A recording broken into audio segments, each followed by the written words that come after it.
আমাদের চারপাশে এমন কিছু প্রবলেম আমরা শুনতে পাই যে আমার ব্রেন কন্টিনিউয়াসলি কথা বলছে। আমি একটা চিন্তার মধ্যে ঢুকলে ওভার থিংকিং এর লুপে আটকে যাই এবং সেখান থেকে কখনোই কোনোভাবে বের হতে পারি না।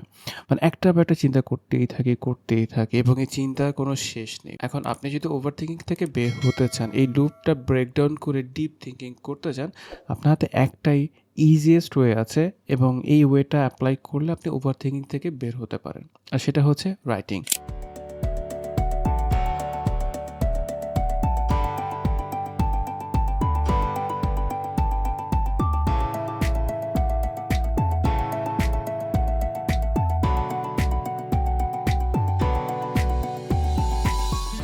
আপনি যখন লেখা শুরু করবেন, আপনার ব্রেইনে প্রিফ্রন্টাল কর্টেক্স অ্যাক্টিভেট হওয়া শুরু করবে। অ্যান্ড এই প্রিফ্রন্টাল কর্টেক্সের কাজ হচ্ছে প্ল্যান করা, অ্যানালিসিস করা এবং চিন্তা করা।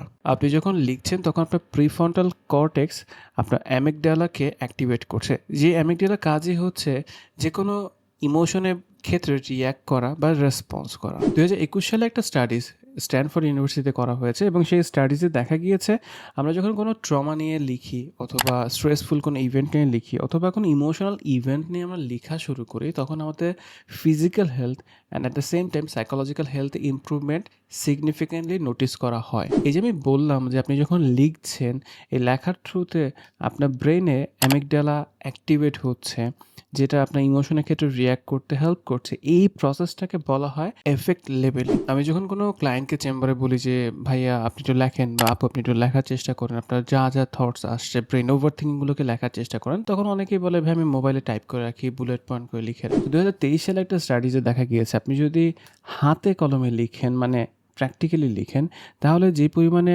ইমপ্রুভমেন্ট দেখা যাবে সেটা আবার কম হবে যদি আপনি মোবাইলে টাইপ করেন বা কিবোর্ডে টাইপ। সো বেটার অপশন হচ্ছে আপনি যদি ওভার থিঙ্কিং লুপ থেকে বের হতে চান বা কোনো ইমোশনাল ডাউনফল থেকে নিজেকে ইমপ্রুভ করতে চান, আপনি কাগজ কলম নিয়ে লেখা শুরু করেন।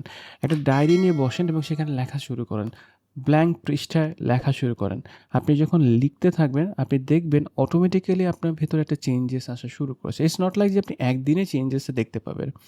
আপনি ধীরে ধীরে গ্র্যাজুয়ালি দেখতে পাবেন আপনার ভেতরে একটা চেঞ্জেস আসা শুরু করেছে। আপনি যখনই ওভার থিঙ্কিং থেকে বের হতে চাইবেন বা আপনার কোনো ইমোশনাল ডাউনফল থেকে নিজেকে ওভারকাম করতে চাইবেন, আপনাকে লিখতে হবে। কিভাবে লিখবেন? সো টেকনিক নাম্বার 1, আপনি যখন খুবই ইমোশনালি ডাউন হয়ে আছেন, আপনার খুব মন খারাপ, আপনার কিছু ভালো লাগছে না, মানে সবচাইতে বাজে অবস্থায় আপনি আছেন, আপনি জাস্ট লিখে যান। এক্সপ্রেসিভলি লিখতে থাকেন। আপনি জাস্ট লিখে যান। এই লেখাটাকে বলা হয় এক্সপ্রেসিভ রাইটিং।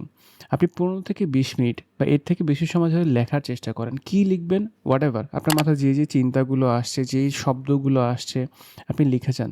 কোনো গ্রামাটিক্যাল মিস্টেক ম্যাটার করে না, কোনো বানান ভুল ম্যাটার করে না।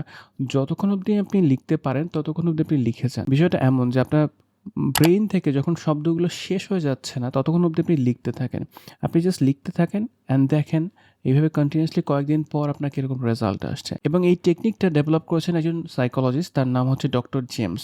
তিনি বলছেন আপনি যখন এইভাবে এক্সপ্রেসিভ রাইটিংয়ের মধ্যে দিয়ে আছেন, আপনি আপনার ইমোশনগুলোকে অ্যাকনলেজ করছেন। অ্যাট দ্য সেম টাইম আপনি যে একটা হেভি ফিলিংসের মধ্যে দিয়ে যাচ্ছিলেন, সেখান থেকে আপনি ইমপ্রুভমেন্ট গ্র্যাজুয়ালি ফিল করবেন। Technique number 2, gratitude journaling.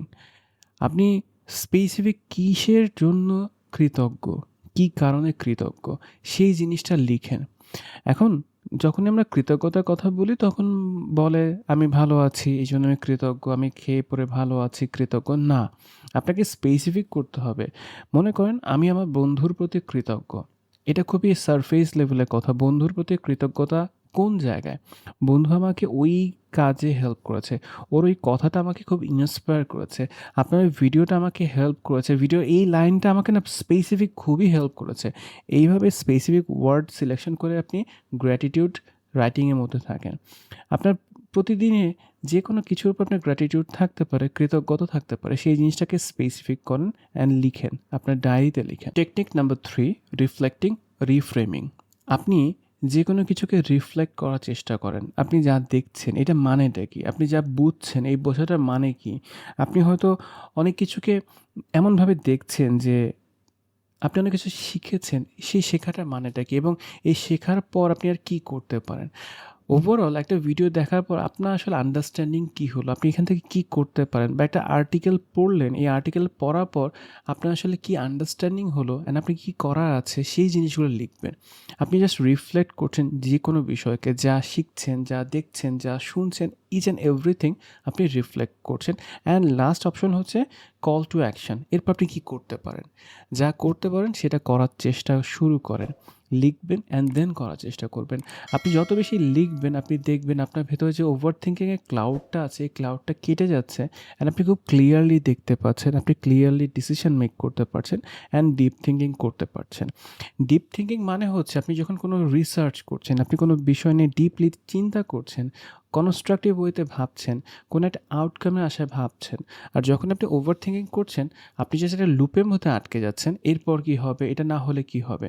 So যদি নিজেকে ওভারকাম করতে চান, নিজেকে প্রোডাক্টিভ রাখতে চান, আমি যে ৩ টা টেকনিক্সের কথা বললাম এগুলো অ্যাপ্লাই করে দেখতে পারেন আদৌ আপনার মধ্যে কোনো চেঞ্জেস আসছে কিনা। যদি কোনো চেঞ্জেস আপনি অবজার্ভ করে থাকেন, let me no in the comment section.